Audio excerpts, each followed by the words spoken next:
Welcome back to the Outliers Project podcast. I'm Molly Hawkins, and this show is about people who choose paths that don't necessarily make sense on paper, people who build lives, businesses, and identities outside of the obvious lanes. Now, outliers aren't just defined by the things that they've achieved, but oftentimes by the things that they've resisted, the things that they've returned to, and the things that they've had the courage to let out in a world that doesn't always make space for them. I'm really excited about today's guest, Leslie Johansen Nack. She is a complete badass and an outlier.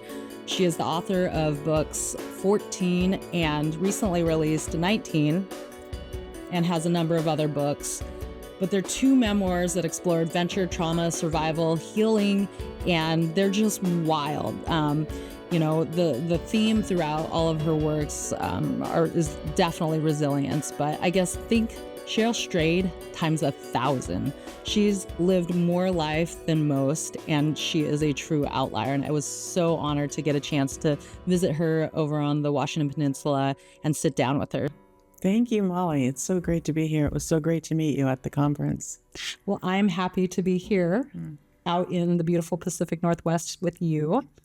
I'd love to talk a little bit about you for a second. So especially for folks who don't know you as well as I do now after reading both of your books, we'll get into some of that, but I'd really love to hear how you describe yourself. How do I describe myself? I don't think anyone's ever asked me that before. That's so interesting. I would like to be a fully formed woman. That's what I would like. And to be a mother and a wife and a sister and a daughter, and now a writer, and hopefully a leader in some ways, would be the best. I feel like I'm ready to move. It's funny, you hit certain milestones in your life, and you,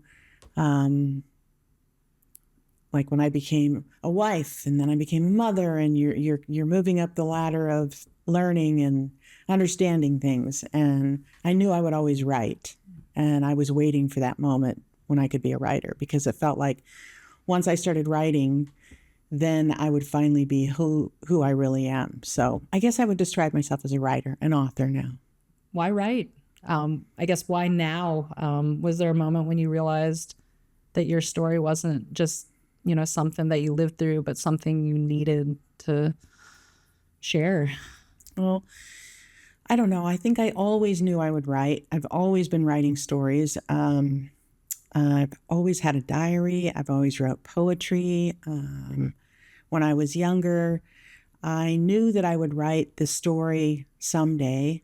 I don't know how I knew it, but I knew it inside, and I was just waiting for the universe to give me the time. I thought when I went to UCLA and got my degree in English literature, after I got sober, that was just going to be my time to write. I was going to be a journalist, and then I was going to write novels on the side, or whatever I was going to write on the side. But then I met David, my husband, and his family had an engineering business, and I got swept away in a world that was wonderful, but not what I planned, not what I kind of thought. And so we had wonderful 30 years, and then I was constantly asking the universe, when is it going to be my time to write? When? Give me a sign. It's going to have to be a big sign, because there's a lot going on in my life. And so I was taking some classes at UCSD when we lived down in San Diego, and met one of the teachers, and we kind of connected, and I would constantly have to drop out of her class because life would get too big at home, and I couldn't do the homework, and I couldn't make the drive to UCSD. And anyway, I kept saying, come on, universe, come on. Finally, she sent me an email and said, I'm starting a reading critique group. Everyone in the group is writing a book, and it's your turn to write your book. And I was like, this is it. This is the sign. So I called a family meeting, and I said, time to get together. You guys, they were in high school. Our kids were in high school. And I said, everyone's going to have to make their own dinners on the night I have pages due. This is my priority now. I love you all, and I'll be here, but I'm going to do this. I'm writing this book. And there was really only one story that I wanted to tell, and it was what's in 14. So that book just came, the pages just started coming out every week as I wrote them. So I don't know. I think it was kind of a dance with the universe and all that was going on in my life, because it has been really a busy life. But it's been really good, especially since my father passed away and I got to be who I am without him in the world. For those, that's a very interesting juxtaposition. I think a lot of people, whether with relationships in their life or family members, there's a lot of guilt that I think comes along with that, being able to say something like that. But I feel like it's, people don't talk about it often. But, I reading the book, and when it got to that point, I wondered how you felt. And it made me think like how hard that must have been to, really write that and share that. You mean when he died? Mm-hmm. Yeah. Well, first I didn't believe it.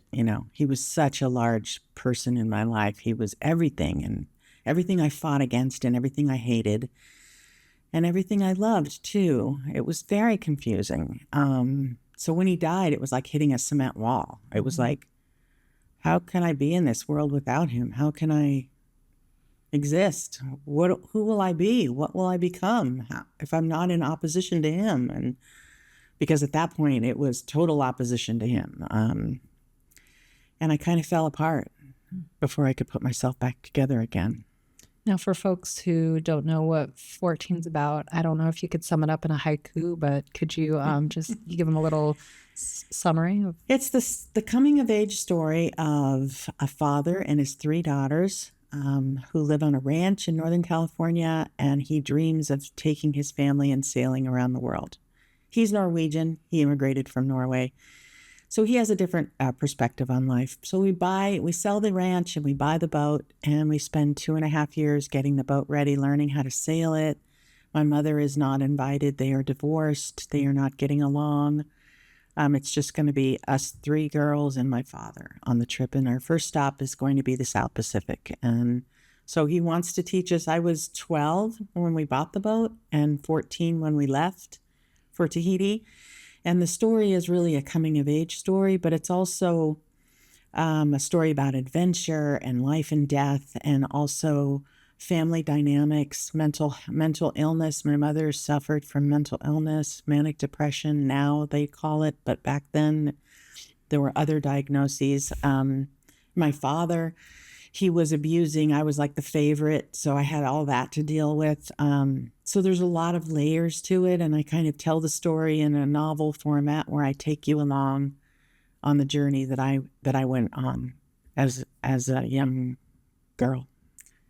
It's unbelievable, for anyone who hasn't read it yet. I listened to it on an audiobook while I was reading 19 simultaneously. Oh my gosh. It was interesting. It was like watching like one of those movies that go back and forth in time. But I had met you and got the signed copy of 19, and I was like, shit, I really have to figure out what was happening in 14.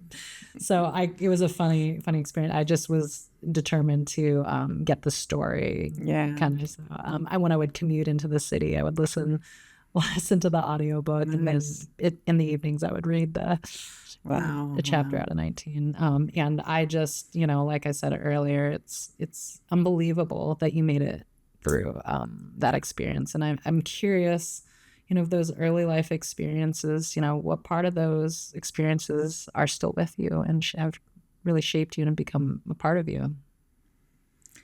Well, I mean, it was like a constant moving, I don't know how to describe it. We never settled down. We never stopped. Mm-hmm. And the moments that I revisit now, when I think back, is that what you're asking me? Mm-hmm. They're the ones where I really stood up for myself, I think. That scene at sea in 14 when we're sailing, and he separates me from my sisters and puts me in the aft cabin, and I know he's coming for me. He's going to abuse me. I don't know what he's going to do. I'm scared. I don't know what he's going to do. I can just only imagine the worst. And I'm thinking, oh, he's probably going to just throw me overboard or something. I mean, I just didn't have any idea. after abusing me, of course. Anyway, I was so afraid. And that night when he does a man overboard drill in the middle of the night, and those man overboard drills happened all the time because he was very insecure about the fact that we could go and get him if he ever fell overboard. Like, would we know how to operate the boat? Would we know how to do everything? He used to time us with a timer to see how fast we could get the sails down, turn the boat around, and go pick up the buoy or whatever. Sometimes he jumped in the water himself. But anyway, so it was a man overboard drill in the middle of the night, and I just woke up and it was like this. I knew it was fake. I knew he was playing a game, and I knew I had to take a stand, and I just came straight out of sleep right into, I'm not going up there without putting, because he used to make us sleep naked. So he wanted us all on deck naked. I'm sure that's what one of his jolly things. Anyway, I just knew, and I was not going to play his game anymore. I was done. And I was like done waiting for him to come and get me. Like, so all of that I revisit, and I think that feeling I had, that sense that I knew that this was not real, and then calling him out on it on deck and the whole scene that happens, changed my life. I really think that was a moment where I put my foot down. He never really abused me again. He was shocked, and I was glad. Do you think he was waiting? He was testing you? Yeah, he was always testing us. Always testing us. And me, sometimes more than them. So, yeah. I mean, when I finally got on deck, he sent my two sisters, who were shivering and naked, standing on deck. They wanted to go down below, and he said, go down below. And then I said, I know what you're doing, and stop it. And he flinched. And when he flinched, I knew I had him. You took your power back. Yeah, but I was still scared to death. I thought he was going to come and throw me overboard anytime. But he never did. It's clear that he loved you. He had a strange way of showing it. Yeah. It was very confusing to me. So I think about that when I think about, and there's a few other things I think about when I think about my past. And mostly they're the times when I take my power back. Like I've given it away for too long. Being able to tell those stories is huge. I think so many of us hold on to things that we're afraid of. We don't want to go back to. We're embarrassed of, maybe. I think stories are how we make sense of things. And when we don't know what our story is, I think we write our own stories as well. But then oftentimes when you're able to share, you get feedback. The world echoes back. People, are able to share and reinforce or, give you affirmation. So, I think it's really powerful that you've been willing to share your story with people. Thanks. Yeah. Did you find healing in that? Yeah. It's kind of a double-edged sword in a way. I mean, being that vulnerable, after 14 came out, I felt naked. I thought I was going to feel freedom and release, but I shared everything, and about coming of age as a young girl and having questions and doubts. And later I kind of figured maybe I shouldn't have shared all that. But then everyone who reads it says, oh, no, that's the part that I like. That's the part that I connect with. And I'm like, yeah, but it still makes me feel a little, I'm glad I did it, but I feel like I'm on the edge of my comfort zone. Can I read something? Sure. Let's see here. Do you know what's on all the pages? Do you know what I'm reading? No. I hyperventilated just thinking about giving up Coke and alcohol. How could I give them up? I can't. But I couldn't keep living this way. At 25 years old, I was out of options and my back was against the wall. Yeah. I read that. I read a lot of,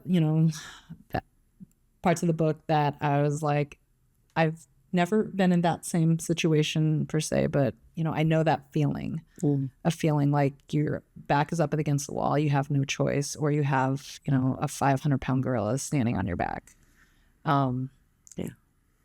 How, when you share those moments in the book, when you were writing them, I mean, do you go back? Does it trigger something, painful? And how do you get through that? I mean, it was hard.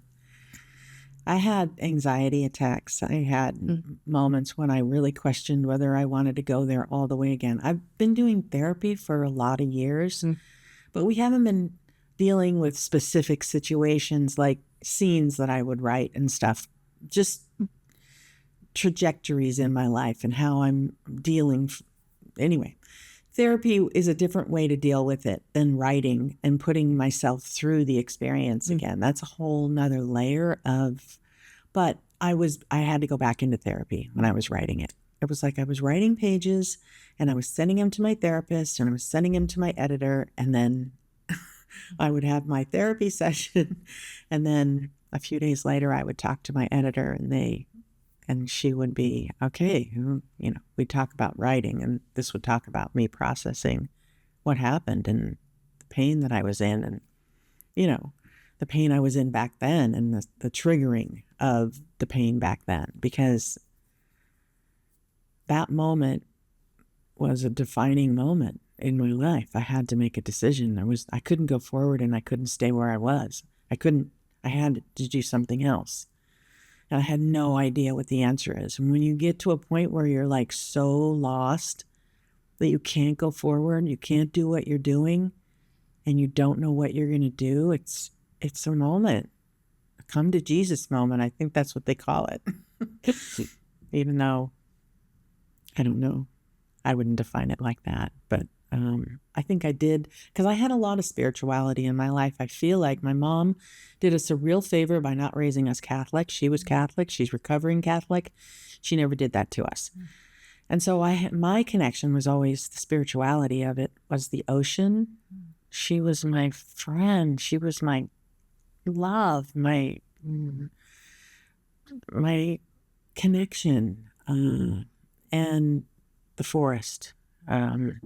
So both of those things filled me up. And so I feel like I had a spirituality, but I didn't know how those could help me get sober, or I didn't even think that I needed to get sober.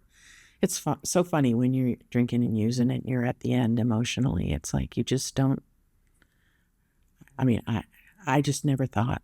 One of the things that I was wondering is, when you're in your teens and early 20s, it's like you're partying, having fun. Like, you probably knew I shouldn't be doing this, and I think you recognized it throughout the book. But at the same time, where's that fine line? You're like, oh well, okay, here I go again. Like, were there moments, in those years that you're like, well, could you physically not stop yourself? Like, or did you think you were just being young and having fun?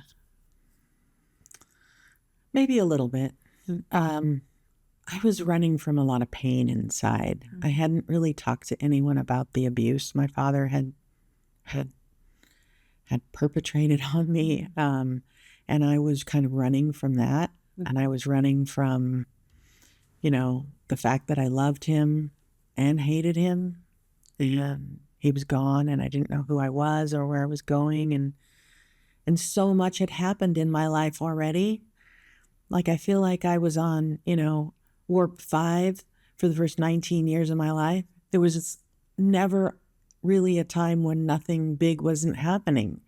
And then all of a sudden, nothing happened. And so I buried myself in the drugs and alcohol and the partying. And yeah, I called it, let's have a good time. And for sure, that was on the surface. But underneath, there was a lot of pain and heartache. And I was lost. I was completely lost. And it covered it up.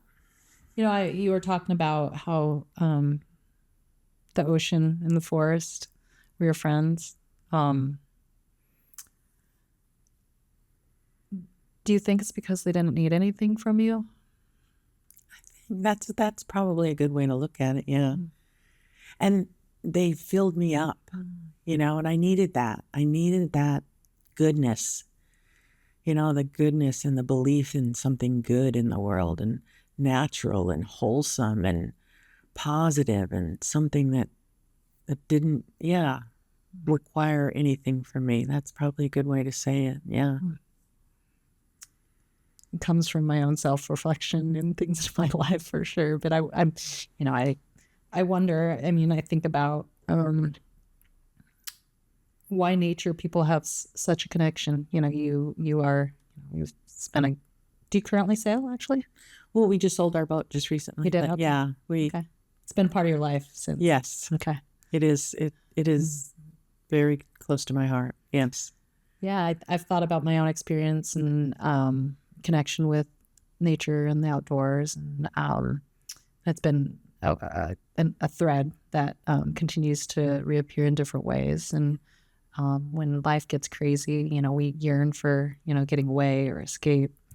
And nature is a very healthy outlet for that. But, I think why do we seek that? It's, I've thought about how it's one thing in my life and a lot of our lives, it wants nothing from you and you get to be with it and a part of it. And it's a very pure experience. Yeah. Is it strange that hearing other people experience trauma and hearing their stories kind of brings me a bit of peace and relief? Have you heard that from other people? That my story brings... Generally, I think I'm drawn to books like and movies, with similar themes and threads. And, have you heard that or, from other people that like, man, it's very relatable, obviously, in ways. And I have a different story. Everybody has a different journey and different story, but, have connecting, with other people, knowing that you're not the only one suffering. Has that helped you? Yes.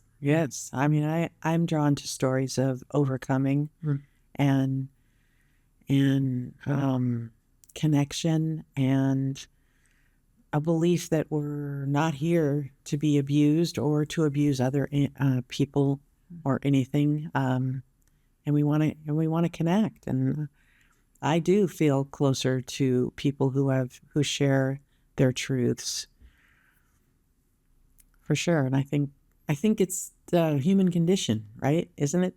Yeah, part of the human condition. Yeah, there are any books or authors that you've really connected with that you think other folks would appreciate?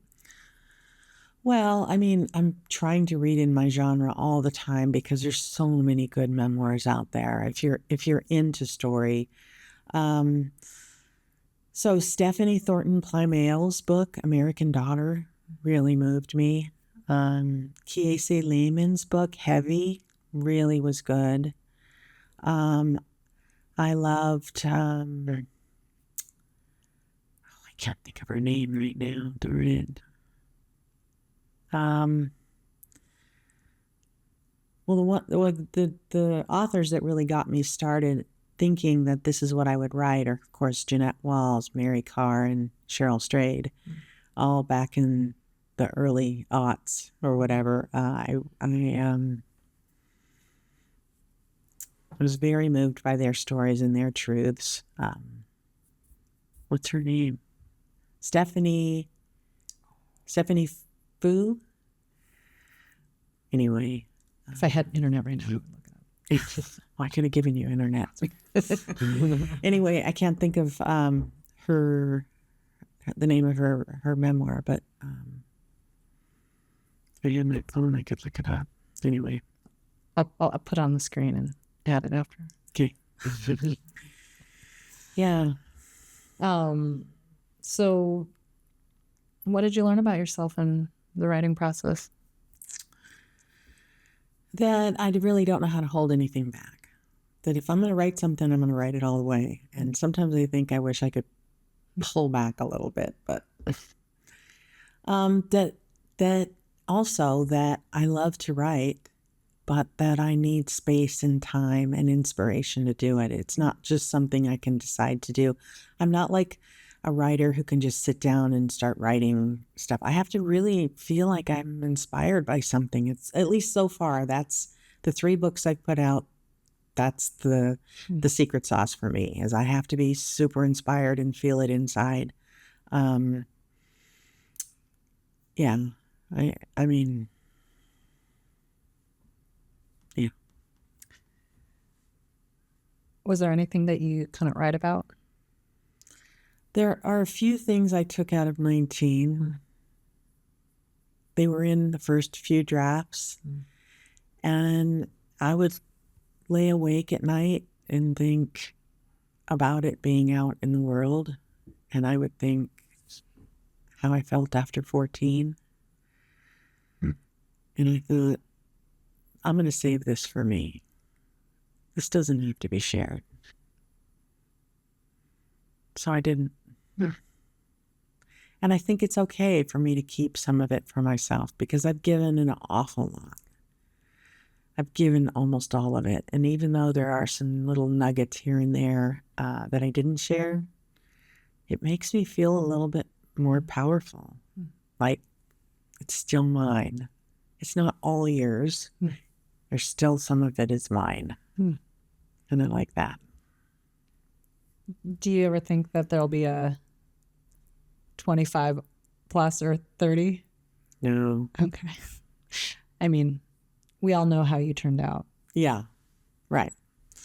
I mean, I'll just tell you, I mean, I get sober in 19, so I'm going to have 40 years of sobriety in February. So I've had a family, a business, I've had so many things, wonderful things happen that I worked for that also happened in my life. But now I'm on this path of being an author, so I feel like it's been a great ride since he died. So a lot of my listeners know that I've spent my life building other people up, telling other people's stories, and yet underneath I've always carried, I guess, a question or where I belong, how I fit in. I certainly haven't allowed myself to love myself. I know I'm not the only one out there. I guess as someone who was adopted and abandoned and then reunited with my birth family recently, I've had to meet new parts of myself that I really didn't have access to before, and I'm still figuring out. That was just back in May. Wow. Family is a crazy thing, and it has a lot of different meanings. Did you find family in different places? Is that what helped you? Yeah. I mean, family is a crazy thing, and I think that we can hold on to that traditional idea of family and really miss the point. And as I've gotten older, so my father died. The next person that died was my older sister, Monica. When I let go of her, I felt completely alone. And then my younger sister and I don't really have a relationship anymore. So I'm pretty much alone. And my family is my family with my husband and my kids. But even that's too much pressure sometimes for everyone. And we all just need to be who we are. And it's funny because, I think about all the stuff that I've accomplished, but it came at a cost. It all came at a cost. And the cost really was connecting to people. And I look to my family for that connection. And when that's not possible, then it's painful. It's painful. And I have this inner drive to keep moving. I got to keep moving. And thank goodness my husband is a very patient, supportive person because I love the idea of a family and all that tradition, but there's a lot that people don't talk about, all of the dysfunction of that. There can be so much dysfunction if people aren't doing their work or dealing from a place of honesty or, shooting straight with you. There's a lot of game playing that can happen. And also a lot of support and really great things too. But, it's never one thing. It's a mixed bag always. And sometimes I think, Little House on the Prairie, like I want that ideal lifestyle, but, living that lifestyle is hard. They were living on the prairie. It was a hard life. It's like living on the boat. So when you go sailing, it looks beautiful. It looks like a vacation. It looks like so wonderful. But to live that life of living on a boat is hard. It's like camping 24/7. It's like being cold and wet and not having the things you need when you need them. But when the camera comes out and the blue skies and the white sails and you're sitting there with your cheese and crackers and your drink, it looks like, so it's deceiving. It's a little bit like that, I feel like. So I've had a hard time connecting with women particularly.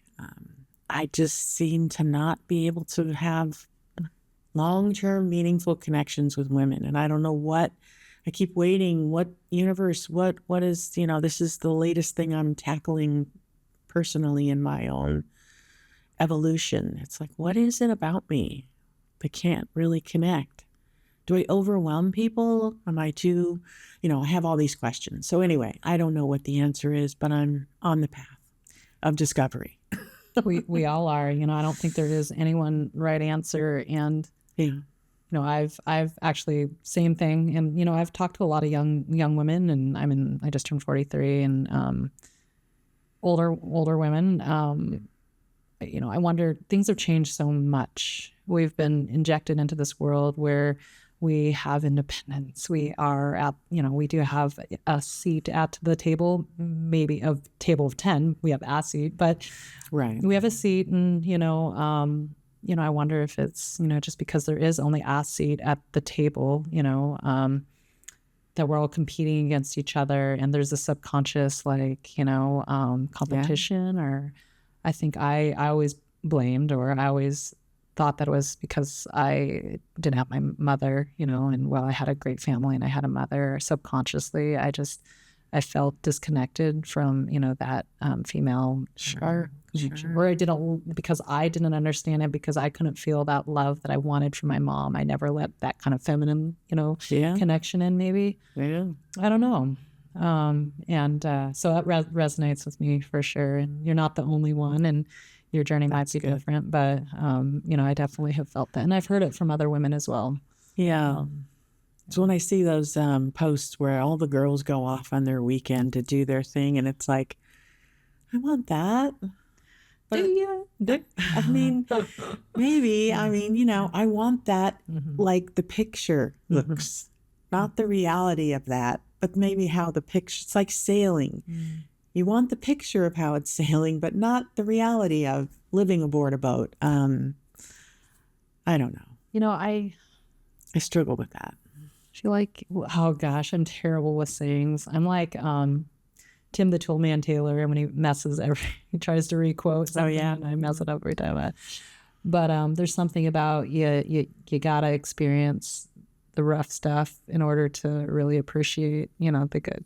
It's true. Things. So, that sailing experience, shaped you because you did the tough stuff, and, yes, and you probably love deeply and, connect very deeply with certain people in your life because you know what it's like to not have connection, or the kind of connection you wanted. So it's like, would you be that same person had you not gone through what you've gone through? Yeah. And who can say? Probably not. Because our experiences definitely shape us. I don't know what the percentage is, but it's got to be high, right? I'm sure it varies from person to person for sure. Yeah. Gosh, so on page 348 and 19, you said, the primal need for parental love is a basic yearning. Wading through the minefield I grew up in has taken my entire life. I have found peace and acceptance, and for that I am grateful. I think, my journey and the answers that I'm looking for are absolutely 100% tied back to that, parental love that, again, I had with my adopted parents, but I was missing, from my biological mother and family. And, your book has so many different threads and things that I think connect with people, and that's why it has been successful. And I the more people that get a chance to read it, I'm sure this is one of those books that I have bought a couple copies to give to friends, and people that I think need to read it. Thank you. Yeah. Thank you so much. Yeah. And actually, I loved that you ended up reading both audiobook versions. Yes, I did. How do you feel about that? I find it strange when the author does not read a memoir. Well, a memoir, but fiction's different than memoir. If it's your really personal story. Yeah. But if you don't have any skill, like for reading and for animating, you can't just read. You kind of got to animate it, It's like I had to do my father's voice. Leslie, get up here, kind of thing.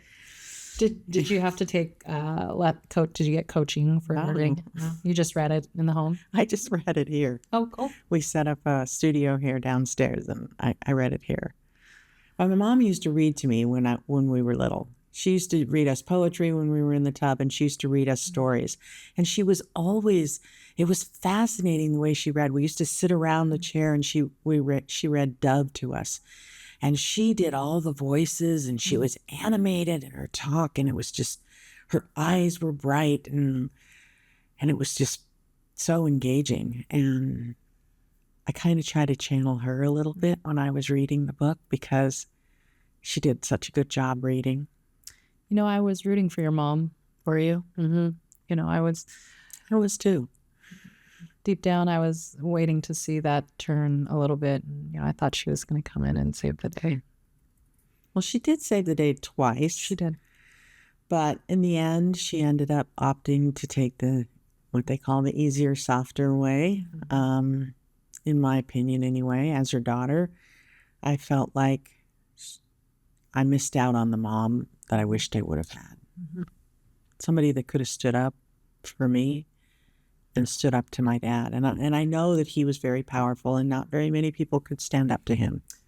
Very few people. He was like a James Bond power figure. You know what I've learned? I've had a couple relationships that were not very healthy. I've yet to really talk through those publicly, but I've learned in my experience, that those are actually the easiest people to stand up to. Yeah. They're hiding something, Yeah. Granted, your dad sounded like a very large, intimidating man. And yeah. I wonder, for listeners who feel like they have a story inside them, and perhaps a father they have a story about, or are just trying to tell a story for themselves.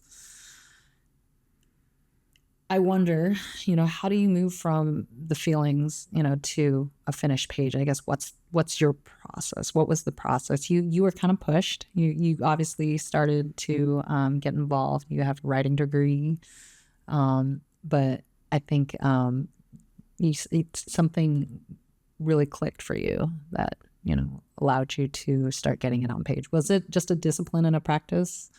Well, it is. Yes, it is that. It's also going out in the community and being willing to put yourself out there in a class and write pages, and then maybe even read them to the class. It's about building up the skills, I guess, so that you can sit down and write a scene, and maybe just trying to think of something that happened, some scene that happened in your life, and trying to get that on paper is not as big as thinking about writing a whole book. So if something happened, like say the tire blew out when you were on the way to the grocery store, and then that becomes a story where you pull over and you try to take the tire off and somebody stops and helps.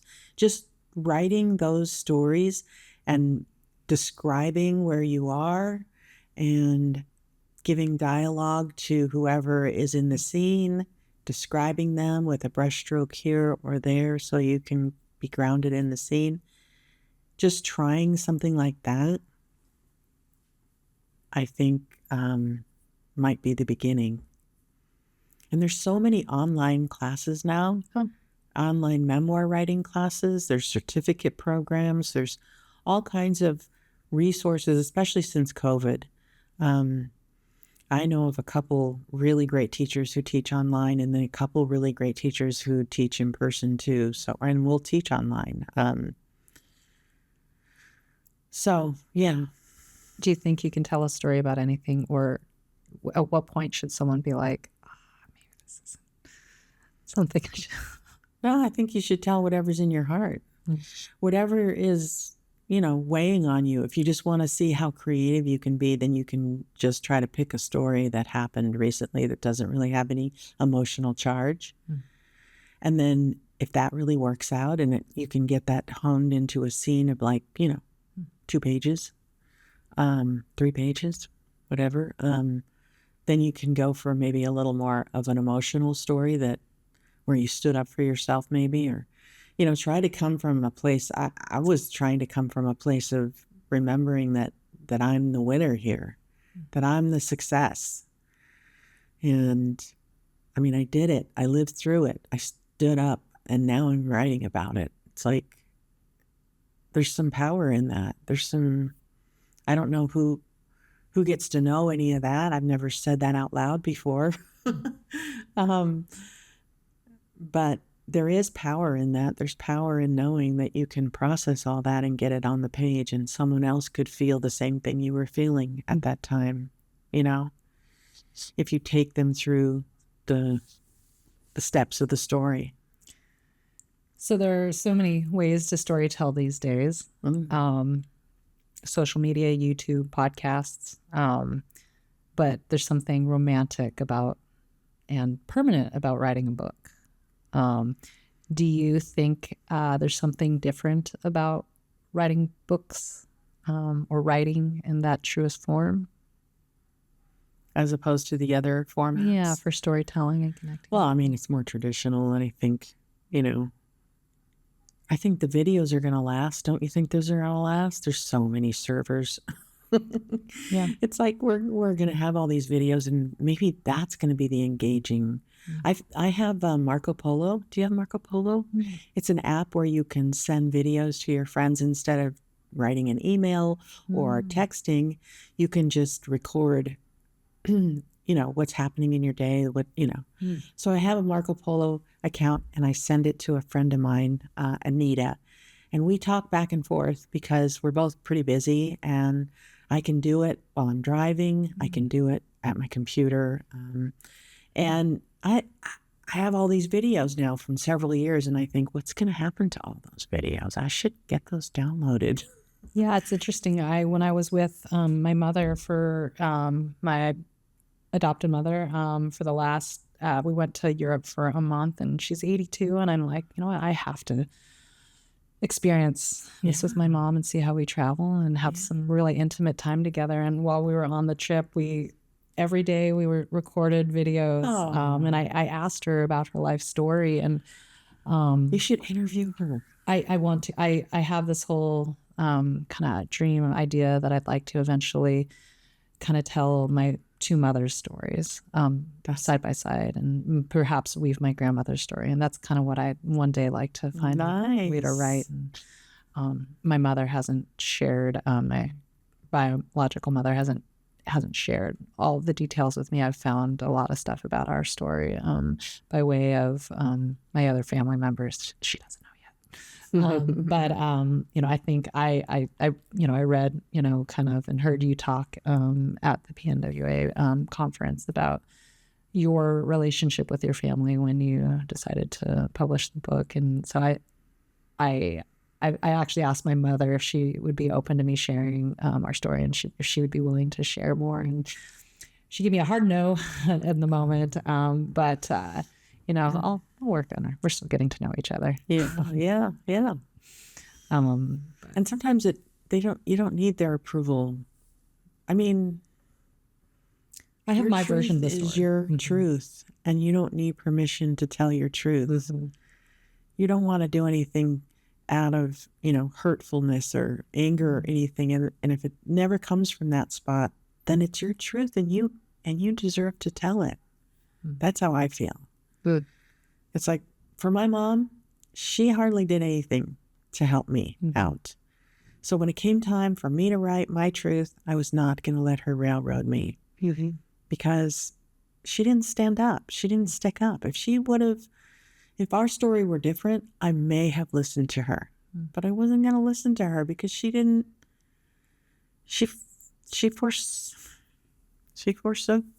me. What do you say? Forsook me? Forsaken me? No, would that be forsaken? Forsaken. It's like kind of like deer. It's like, yeah, in both tense. Yeah. So that was very painful to come to terms with. And you would hope that, I've been in situations where I hope that standing my ground or speaking my truth, against perhaps their will and whether they want to hear it or not, would maybe actually show the severity of pain or, really illustrate, underscore, emphasize, your pain, and perhaps you would hope that might open them up, so far in my life, it hasn't worked out that way.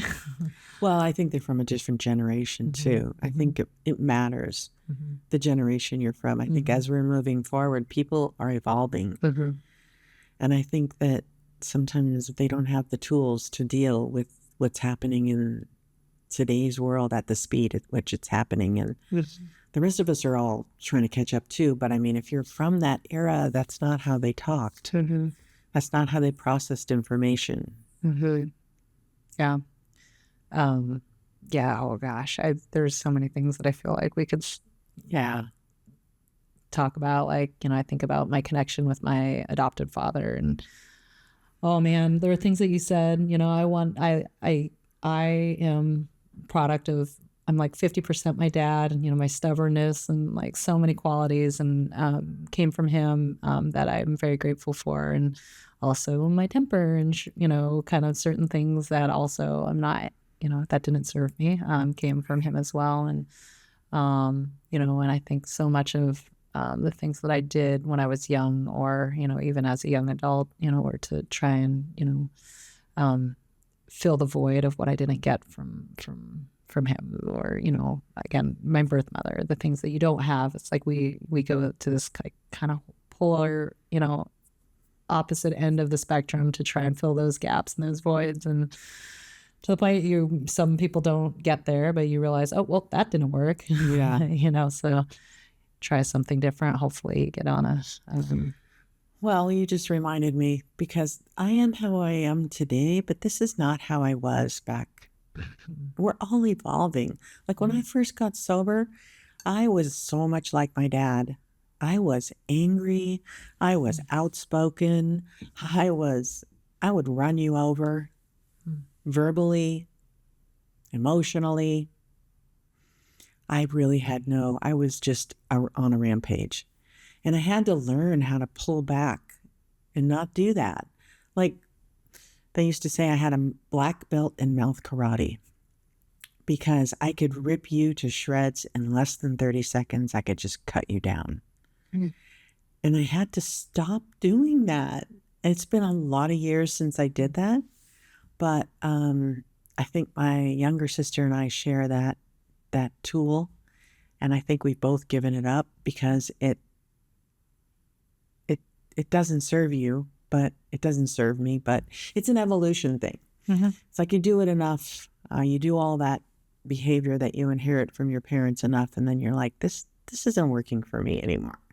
And so it's the evolution thing. So, yeah, the one thing that I do believe in, and I believe people can change.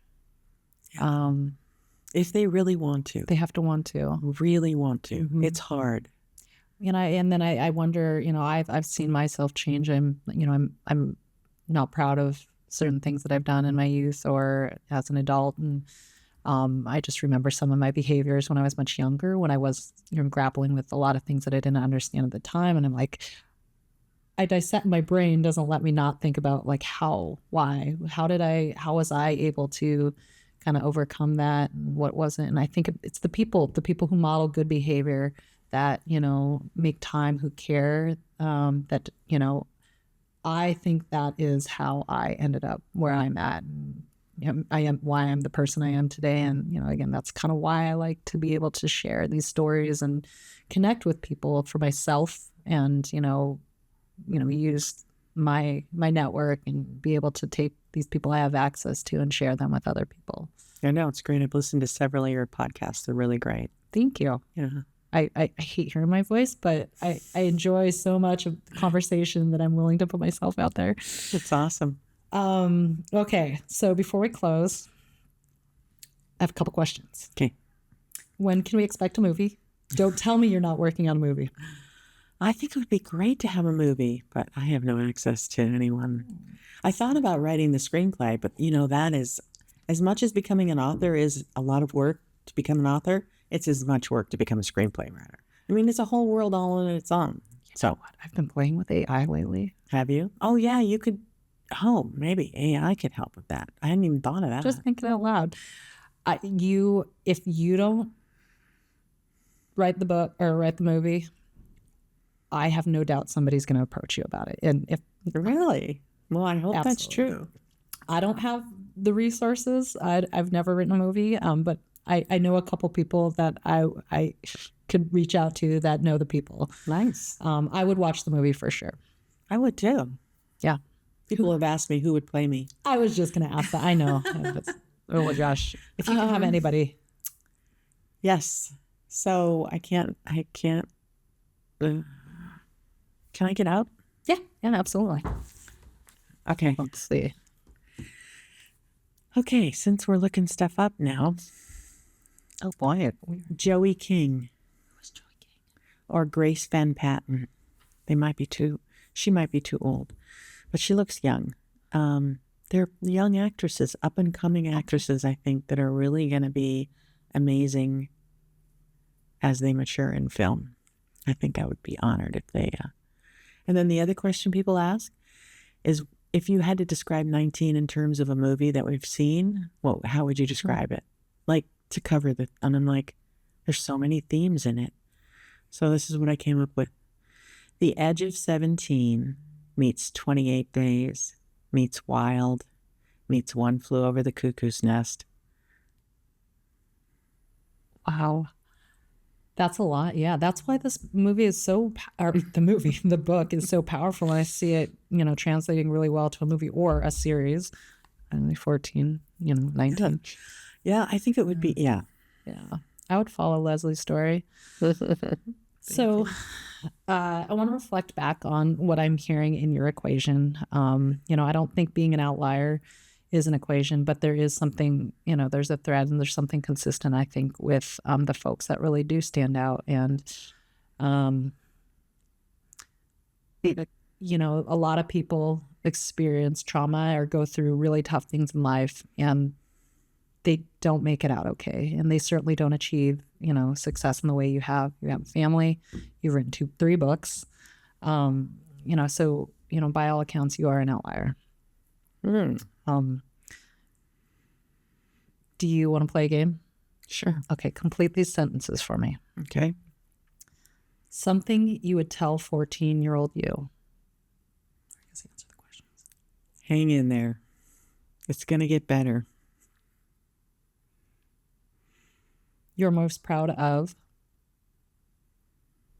Surviving. You do. I do believe in the world and the goodness of the world. You don't. I don't let hard times get me down for very long. What's next? I don't know. I'm waiting. And I think that's one of the things I've learned as getting older is I'm not trying to ram it through. I'm waiting for the sign of what's next. I mean, I had a dream that I would go to a Greek island and rent an apartment and write my next book. I know. I really would love to do that, but I think I would need to be inspired. And I'm still bringing 19 out. Next year I have a couple of book festivals and other things I want to try to introduce people to my book at. We want to do a couple of trips to Europe. I want to see my family in Sweden. Walk on the Camino. Everyone's walking the Camino these days. But I really would like to do the coastal route. I don't know. I don't know what's next, and I'm trying not to organize it because I am an organizer and a planner. That sounds like a beautiful place to be, though. You know, you don't have to be anywhere. You get to, take your time. Yeah. What do other people need to know? They need to know. Gosh, well, you're really putting me on the spot here. For some wisdom. I don't know. People need to know that there's always hope. There's hope that you can manifest what you need to manifest in your life. I believe we all can.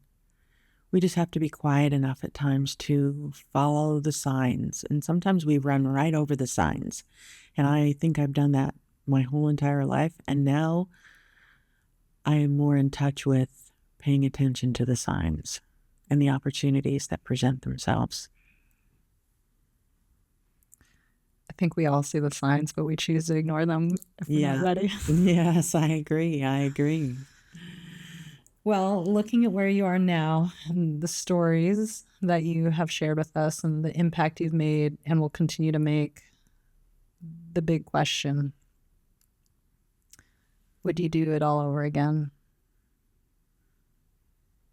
I mean, be born into a family like I was born into and all of that, the whole 9 yards. Excuse me. I don't know. I mean, I guess. I don't know what else I don't know.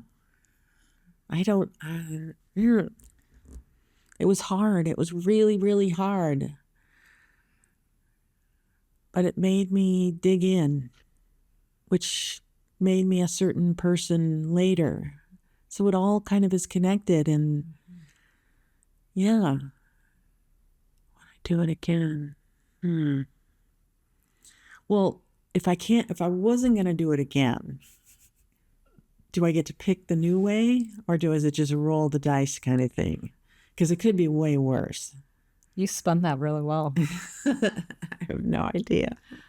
That was a strange question because obviously you would never ask your daughter or want that for anyone, including yourself. But I think about you're a beautiful person, and I'm grateful for you sharing your story. And I know other people are. So it's like, gosh, would you miss out on that? So thank you for it's been great chatting with you. Well, thank you.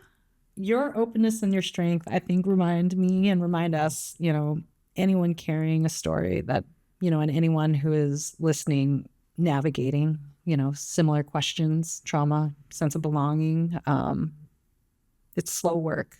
It is. And like you said, it's funny. I think hope is something that you have to hold on to because, you're living proof that, you can make it through tough times. Yeah. Thanks. So for the important stuff, where can people find your books and learn more about you? So my books are available really everywhere. I have a website. It's my name, lesliejohansennack.com. And I'm on Instagram and Facebook. I'm trying to get the word out about the book. About all 3 books, really. Well, thank you for sharing your story. I am so grateful, and I can't wait to see the movie. Thank you so much. Yeah. Thanks. Yeah. Appreciate it.